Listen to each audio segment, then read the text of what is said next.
Welcome to San Joaquin Spotlight, a public affairs program featuring conversations about life in the central San Joaquin Valley. This program is brought to you in partnership between KFSR 90.7 FM and CMAC Fresno. I'm your host, Sevak Tatiosian. Today, we're going to be talking about Denise Chandra, about some of the very creative and interesting work that she's doing. Welcome to the program. Thank you. Before we begin, tell us a little bit about yourself. Well, I'm a book and music person and also somebody that's interested in researching family history. I am currently the president of the Fresno Folklore Society. I have been since 2013, and I am the founding president of the Arnie Nixon Center Advocates, which is the Friends group for the Arnie Nixon Center for the Study of Children's Literature in the Madden Library out at Fresno State. I did that from 2001 to 2013. And I enjoy researching family history, which I think I got the love of that from my mother, who has left a wealth of information for me to work with. Some of her resources that I used for my current project was her Climbing My Family Tree book that she published in 1988, her handwritten diaries from the 1930s, and also a kind of makeshift diary from 1931 written in a bank passbook that was actually written by her mother that recorded their trip in 1931 from Oklahoma to California. So all three of those things I have used to in the creation of Harry's Songbook, which is my current project. Tell us who Harry was. Harry Lackey was my grandfather. I never met him, but he was my grandfather, and he was a fiddle player. Played fiddle in the early 20th century up until 1934, which is the day that the year that he died. And I think this was something that families did in the early 20th century, was they played music, be it fiddle, guitar, piano, if they could afford such a thing, and they sat around and enjoyed the music. It was, of course, pre-radio, let alone television. So, a much different lifestyle back then, wouldn't you say? Oh yes, totally. What is a fiddle for our audience members who have never seen one or who may have confused it with a different instrument? Well, I think most people would know what a violin is. A fiddle is really a violin, but it is played fiddle style. Violins typically are played classically, such as with a Philharmonic Orchestra, and are strung with gut strings. When I got my fiddle, which was formerly my daughter's violin, replaced the strings with metal strings and tuners on all four strings, and the metal strings give it a little twangier sound for the fiddle style on the violin. So this project, what got you so interested in wanting to do it? Well, my grandfather, it's something I had been aware of for a while, but I got the bug in 2011 when, at which time I started taking fiddle lessons, and also my husband started taking mandolin lessons, and we were playing folk music or old-time music, and I knew that my grandfather had been a fiddle player and that my daughter, who's an accomplished violinist and violist, had his fiddle, or violin, but fiddle, and he played by ear, so there was no sheet music, but he had, inside his violin case was a list of the songs that he played. And, well, we knew this because some of them were ones that were mentioned in my mother's book, Climbing Our Family Tree, such as Turkey in the Straw. She talks about being his liveliest tune, and Over the Waves, and she talks about my grandmother liking to sing along to Silver Threads Among the Gold, and Put on Your Old Gray Bonnet. Well, those songs were on the list, plus many more, a total of 55. So I thought, well, I'm learning to play the fiddle. I want to start with these songs. In fact, I think when I first told my instructor, she didn't realize how set I was really on learning these songs, you know. So we had the list from his case and started playing those songs. I've lost track of what question you asked me.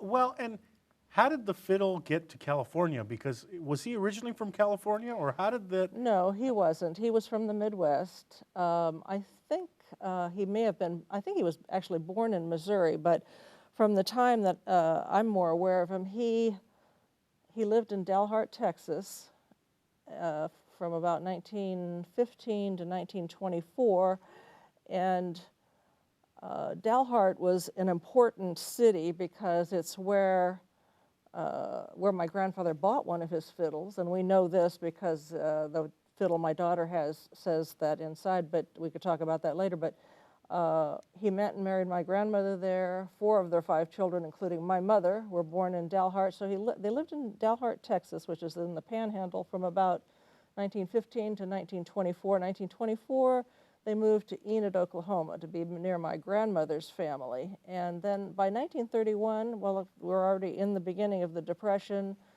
Life was tough. Jobs were hard to come by. My grandfather hitchhiked to California, Southern California, and secured a job working with his cousin. And so he got a car, drove back to Enid, Oklahoma, and moved the family. And this was 1931. It was there was a family of 7, so you know already 7 people took up a lot of room in that car. Yeah.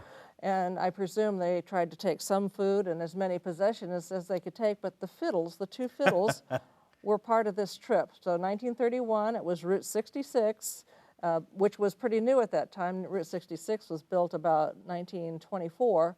And so it was fairly finished from Chicago to Texas, but from Texas to California, not so much. So you know it was a rough drive. But anyway, this family of 7, what possessions they could take, including the fiddle, got to California in 4 days, which was very fast. And so the fiddles were in Baldwin Park, California, which is in the Los Angeles area. So that's how they got from Texas, or Enid, Oklahoma, to Baldwin Park, California. How did you do research for this? Because one of the things that fascinated me about this story is you never met him before. Correct. So you did a lot of piece by piece work.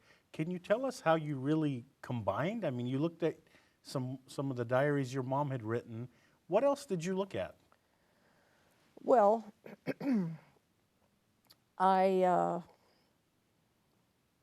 I did read my mother's Climbing Our Family Tree book, and that's where I learned where they lived and so on. The diaries were helpful because that was during the Depression, and in fact, by the time the diary was written in 1935, my grandfather had died. He died in 1934, just 3 years after they moved to California. So he left a widow with 5 children, and things were pretty tough. And my mother does write about this as a teenager in her diaries, and she talks about having to move often, being forced to move because just various reasons. They were kind of at the mercy of landlords, of government programs, New Deal programs, and so she talks about moving often. And this is what intrigues me. The violins stayed in the family. No one played them anymore, but they stayed in the family. In fact, they stayed in the family till at least 1989, which is when my daughter got the one, and that was 55 years after he had died. Incredible. Tell us about the songbook. How many songs are we talking about here, and you know, where did the songs actually come from? Well, the songbook has 55 songs. 53 are actually on his list, and on his list it says waltz and polka, so I took the liberty of adding a waltz and polka from the day. And as far as like, how did I gather them? Yes, how did you gather them? I mean, those are a lot of songs. Those are a lot of songs, and some of them are still sung today, and some of them were not too difficult. my fiddle teacher, Linda Guerrero, did a great deal of the gathering. She would find them, or she would have some of them, and she would bring them to me to teach them to me. And I know that, she went online. She did a lot of things. Also, myself, especially when it was getting down toward the end, when we were down to, I think it was like 7 songs. And, at a certain point, you're almost ready to give up. But then you've invested so much energy, it's like, we can't give up. And so I actually followed a suggestion of my daughter's, which was, why don't you try calling a library where he lived? Well, I did, in fact, call the Dalhart, Texas Public Library. The librarian was very friendly, and I emailed her the songs. Well, out of those 7, she sent me 5. Wow. Yeah, and so then the final 2, I actually, I resorted to eBay and got some old sheet music, and that's how I finished off the final 2. What's exciting is you're using new technology with eBay and stuff like that, and then you're internet, using and then you're using some of the older technology and the work that your mom did. So you're kind of bringing the generations together here with this project. Why is this project so important to you? Well, it started out as a family history project, which which I've always had an interest in, and I think I get that from my mother, who was always interested in family history. If it's like anything you like, you can be a little bit obsessive about it, and it just seemed like an intriguing idea. We had the list, why not? And some of the songs, a number of the songs, are already being starting to be lost to, and so finding them and giving them to the future generations to enjoy has been. Yeah. So one of the things that I read is that you, at first you wanted to take them to Kinko's and simply just print them at Kinko's, and then something changed and you turned it into an actual book and you made it a lot bigger. So what happened there? Well, as with any project, you start something. I never put together a book before. And, well, I had done that diary with my daughter. She did quite a lot of the work on that, but I'd never put together a book before. And as it was progressing and as I was talking to people, I could just see that I was going to get a more professional product, professional looking product if I went through a publisher. Also, the publisher would assist me, well, not assist me, would do it, would get an ISBN number for it, a Library of Congress number, assist me with the copyright. So just all in all, it would be a more professional product. The singer is a 90-year-old woman, 90-plus-year-old woman. Talk about her a little bit and how you came to meet her. Okay. Well, I actually, as I was doing the project, I always thought I wanted a singer, but I had no idea who it would be. And the woman who is the singer, her name's Bernadette, I've actually known since the 80s. But I knew that she had somewhat of a musical background because I knew that she had played accordion, although I also knew that it had at a certain point gotten too heavy for her to manage, and she wasn't doing that anymore. But I went to, in 2012, to a centennial celebration of Woody Guthrie, who is he started his singing in the 30s, so he was just a tad after my grandfather, but kind of in the same era. And so I saw Bernadette in the audience. Afterwards, I went over to talk to her, and then we got talking about our interest in those kind of songs, and I told her about the book I was working on, and she said, "Oh, that sounds really interesting." And and she said, I know a lot of those old songs. And I said, well, and she says, like, what's one? Well, of course, I named one that I thought, oh, well, she won't know this one. And I said, the Prisoner Song. And she said, oh, I know that one. Wow. And she said, well, give me the first few words of it. And I said, well, okay. So did happen to know that one. And so I started singing it, and she joined me. And so there we are in the Woodward Park Library singing the Prisoner's Song. And I'm like, wow. And she sings on key, too, and has good rhythm and so on. And so about a week later, I called her and asked her if she would agree to, or would be willing to record some of the songs for the project.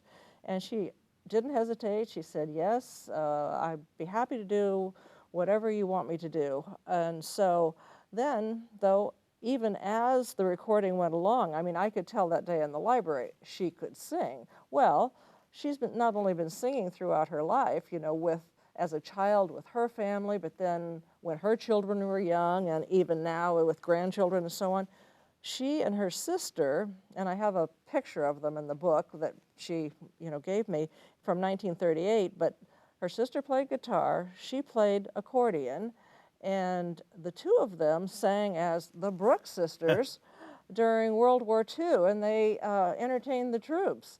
So I learned a great deal about this woman that I actually had known for a long time, casually, but I didn't know the depth of her music experience. So, and this has been good too, because it started out as a family history project for me, but it's actually been kind of a family history event for her family too. I mean, they love that she's being recorded. It's like, why didn't we do this earlier?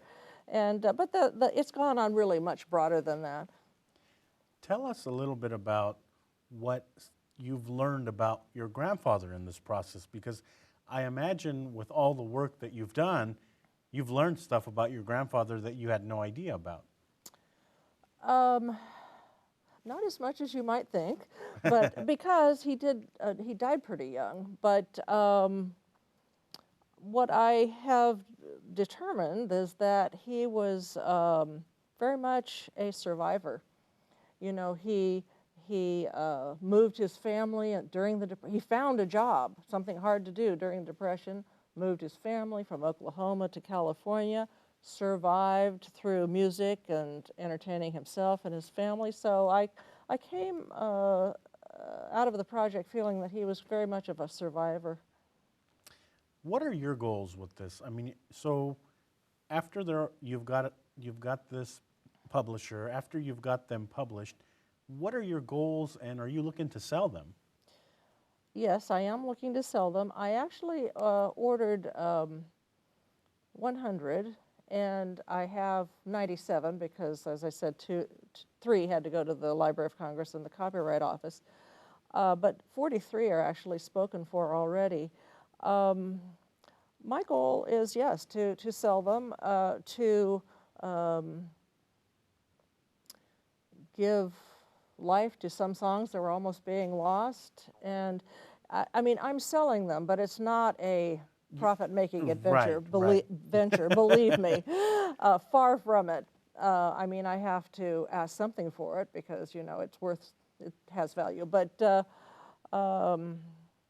yeah, I'm selling it, and I've already have reserved quite a few of them. I expect that I will sell more on December 5th. We're having a sing-along and book launch celebration, so I expect I'll sell more then. Tell us, so your daughter is now kind of the musician in the family. How has this project been for her? Has she helped at all with this project? And, you know, tell us a little bit about her involvement.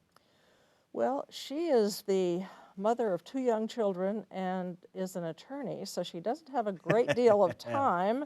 However, she's been very supportive of the project. She's been encouraging, made good suggestions like directing me to the library to get those last few songs. She recorded 3 songs. That was Over the Waves, which was a favorite of her grandfather's, we know from my mother's book. She recorded Golden Wedding, which is actually La Cinquantaine, which it was first a French song, but she recorded that one, and she recorded Irish Washerwoman using her grandfather's heirloom fiddle, so that's kind of special. And tell us about this fiddle now. Where is the fiddle, and so tell us, is it being preserved? And I mean, because the fiddle is kind of this memorable piece. I mean, it's a part of your family. Oh yeah, oh yeah. Well, and clearly it always was felt to be so because they saved it so long with no one playing it. Um, but you said, where is it? Yeah, is it, I mean, I don't want to say what the goal is, but I mean, what's your vision for this fiddle now? I mean, it's going to get passed down from generation to generation. My, my daughter, it was given to my daughter in 1989. My mother, the family historian, had the foresight to know that it needed to be preserved and it needed to be in the hands of a violinist. And I don't know why in particular, but her younger brother had been housing the two instruments. And so she contacted him, and he was agreeable to have my daughter, Lisa, take one of them. And so she and my mother drove out to San Dimas, California, where they were housed, and Lisa looked at them, and she wisely chose the one. I don't know if you're familiar, but with violins, the maker will have an inscription on the inside. When you look through the F-holes, you can see it. And inside of the one of them, it said, regraduated, which I can't find in any dictionary, but somehow somebody did something to this instrument, regraduated by George M. Anderson, May 1st, 1917, Dalhart, Texas.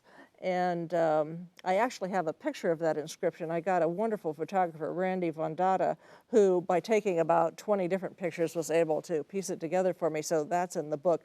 But anyway, wisely, she saw the Dalhart, she knew the significance of Dalhart, and her grandmother was born there, he played there, and so on. So she chose that one.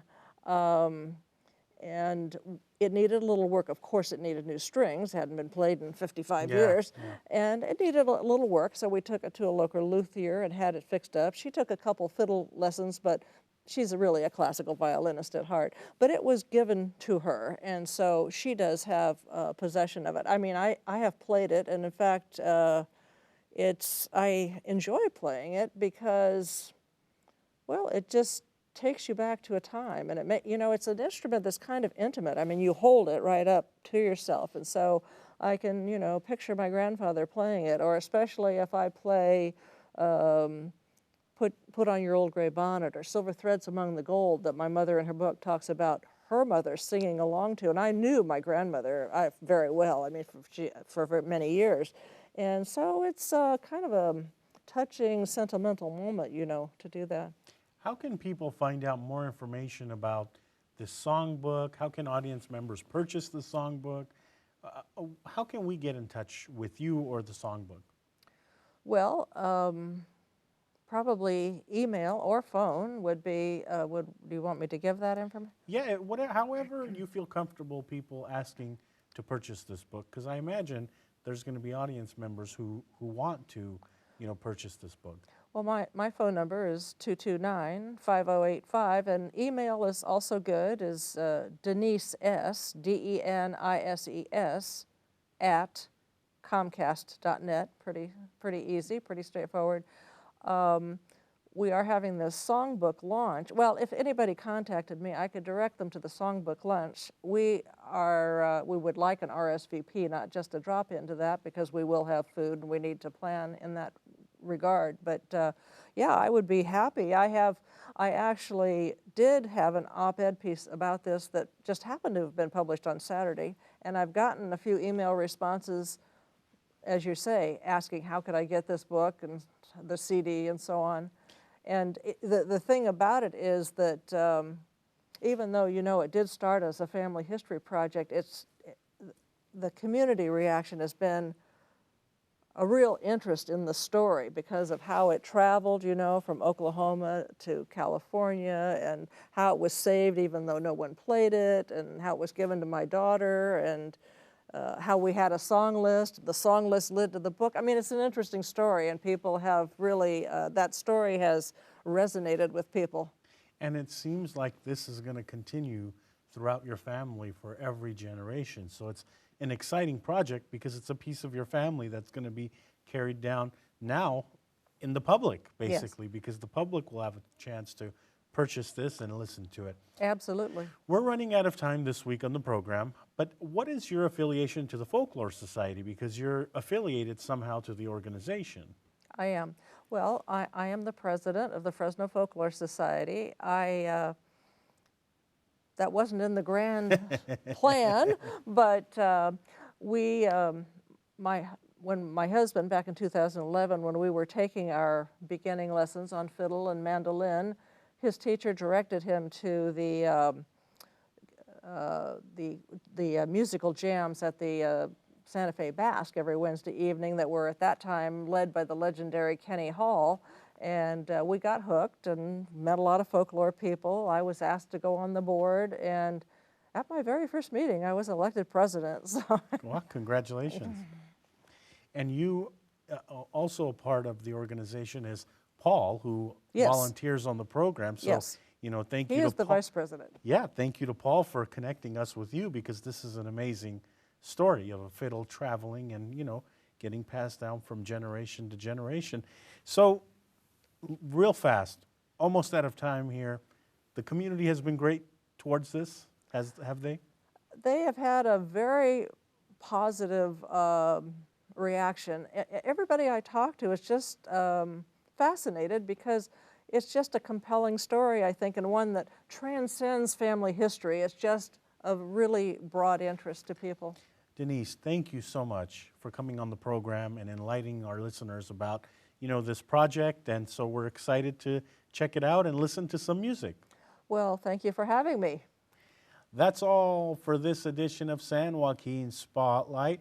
To the volunteer crew that made this production and every production possible, thank you. We couldn't do this show without you.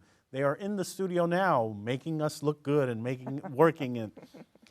Thank you to our audience members listening to this broadcast on 90.7 KFSR Fresno, and to those watching the CMAC channel, AT&T 99 and Comcast 93. Thank you to our guest Denise, who came and told us her family story. Well, thank you. I'm your host, Sevag Tatsiosian. Tune in next week to a new edition.